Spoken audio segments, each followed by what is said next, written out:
उत्तर प्रदेश में गंगा किनारे शवों का लगातार मिलना जारी है। प्रयागराज में सरंगवीरपुर धाम के पास बड़ी संख्या में शव गंगा किनारे दफनाए जा रहे हैं। हालात यह है कि एक छोर से दूसरे छोर तक केवल सभी शव नजर आते हैं। यहाँ करीब 1 किलोमीटर की दूरी में दफन शवों के बीच 1 मीटर का फासला भी नहीं है।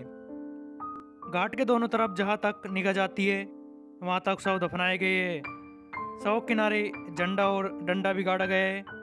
यही नहीं, शवों के साथ आने वाले कपड़े और तकिए चद्दर ही वही छोड़ दिए गए हैं। ऐसे में गंगा किनारे काफ़ी गंदगी भी हो गई है और पुलिस का पहरा भी कोई काम का नहीं है।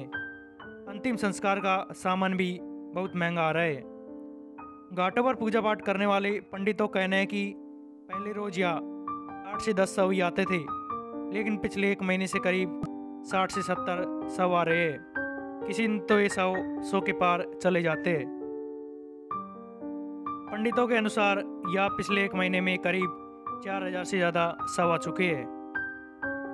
सरंगवीरपुर धाम में प्रयागराज के अलावा प्रतापगढ़, सुल्तानपुर और फैजाबाद जिलों के शवों का अंतिम संस्कार किया जा रहा है। कोरोना की सेकेंड वेव के बाद से सरंगवीरपुर घाट पर हर दिन बड़ी संख्या में शव आ रहे हैं, जिससे सरंगवीरपुर घाट पर दाह संस्कार के लिए लकड़ियों की भारी कमी हो गई है।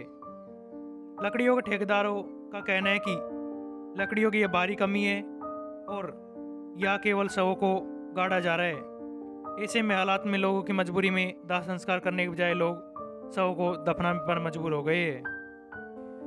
घाट पर अंतिम संस्कार कराने वाले पुरोहित भी गंगा नदी की रेत में इस तरह के शवों को दफनाए जाने गलत बता रहे हैं।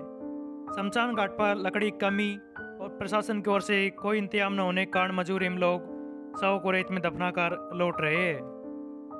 हमारे देश में गंगा को माँ का दर्जा प्राप्त है और ये किसी ने दिया नहीं। पवित्रता ने गंगा को माँ बनाया है, फिर हम गंगा में 100 बार उसकी पवित्रता को छीन रहे हैं।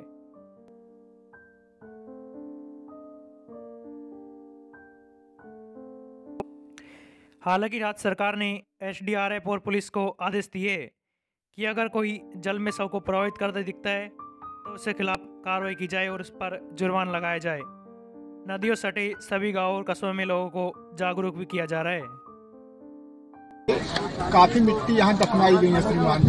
अच्छा, पिछले साल कितने शव दफनाए जाते थे और इस साल कितने पर डे दफनाए जा रहे हैं? श्रीमान जी, विगत वर्ष में दिन भर में 10, 8, 12 मिट्टी आती थी विगत वर्ष। जी जी।